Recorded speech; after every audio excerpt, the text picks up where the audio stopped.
Hello everyone, আজকে আমি দেখাবো আমি কিভাবে বিয়েবাড়ি স্টাইলে চিকেন কাবাবটা করি। সো শুরু করা যাক।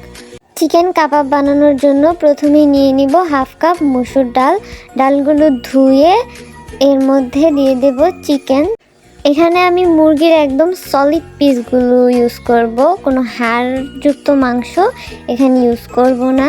তো এখানে চিকেন দেওয়ার পর সেখানে আমি আবার দিয়ে দিব হলুদ, কিছুটা হলুদ। আমার হলুদটা একটু বেশি হয়ে গিয়েছিল, সমস্যা নেই। আর দিব লবণ। লবণ দেওয়ার পর পরিমাণ মতো পানি দিব, আর পানি দিয়ে এটাকে সিদ্ধ করতে বসিয়ে দিব।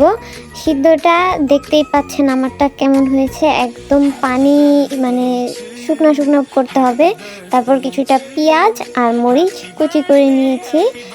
আর সিদ্ধ করা চিকেনটাকে হাত দিয়ে খুব ভালো করে ছেটে নিব, এটাকে ব্লেন্ড করতে হবে না।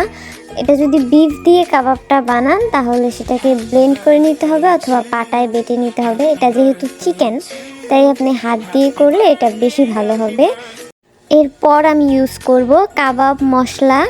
আমি ওই যে চিকেনের এটা আছে ডাল আর চিকেনটা, ওইটার মধ্যে মশলা দিব। তার মধ্যে দিব হচ্ছে লবণ আর কুচি করে রাখা পেঁয়াজ আর মরিচ এখানে দিয়ে দিব।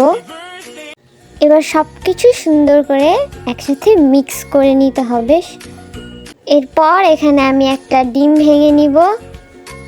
আমি প্রথমে এখানে একটা ডিম দিয়েছিলাম, পরে ডোটা একটু টাইট মনে হয়েছিল, মানে কাবাবের শেপটা আসছিল না, তখন আমি আরেকটা ডিম এখানে ইউজ করেছি।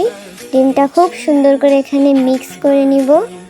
এটা মিক্স করা হয়ে গেল। এখানে আমি দিব কিছু বিস্কিটের গুঁড়া। এটা দিলে কিন্তু খুব ভালো একটা রেজাল্ট পাওয়া যায় কাবাবের, সো এটা দিতেই হবে।